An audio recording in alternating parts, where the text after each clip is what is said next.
So our agenda for today is to do one last application of double integrals. And the last application of double integrals we're going to look at is how can we use double integrals to compute the surface area of a surface inside of 3 dimensions. So we've already seen how double integrals can compute the area of a region inside of the xy plane.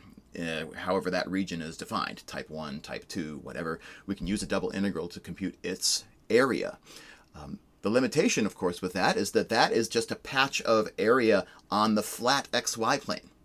Today we want to talk about how we can use double integrals to compute surface areas of curved surfaces that are embedded within 3-dimensional space. So, for example, we know how to parameterize all kinds of fancy surfaces. Paraboloids, spheres, cylinders, cones, anything which is the graph of some function.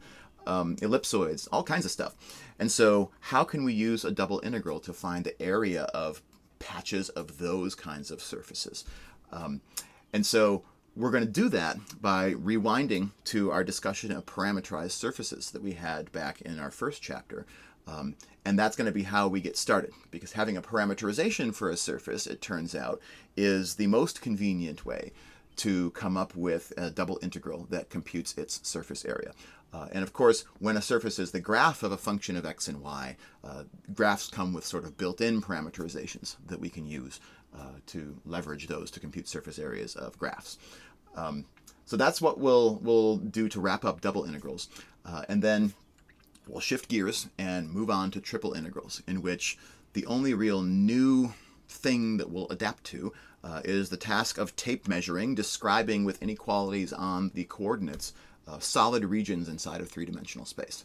So if we're using rectangular coordinates, we have to tape measure the z-coordinate and the y-coordinate and the x-coordinate. And each one of those becomes limits of integration on a triple integral. And so we'll get an iterated integral that has 3 pieces to it instead of 2. And along the way, I've modified a couple of the examples from the text that we're going to work through today to give us an opportunity to continue to practice what we did yesterday, which is to transform a double integral, which is originally written in rectangular coordinates, into a double integral written in polar coordinates, so as to help us to evaluate integrals that might be messier in rectangular than they are in polar coordinates.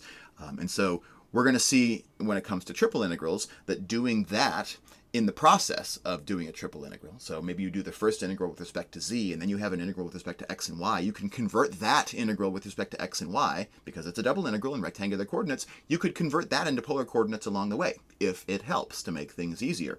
And if you do that, what you've secretly done is you've done a triple integral in what are called cylindrical coordinates, right? Polar coordinates in the xy plane, and the z coordinate means the usual thing. Right?